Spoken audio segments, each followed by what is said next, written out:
ఉంటే కరుముతూ ఉంటే అసలు కన్నెత్తి చూసావా నన్ను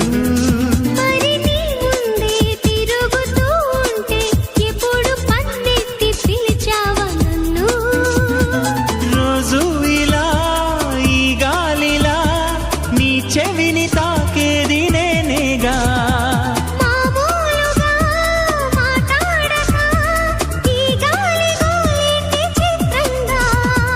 కలుసుకో త్వరగా కలలు నిజమవగా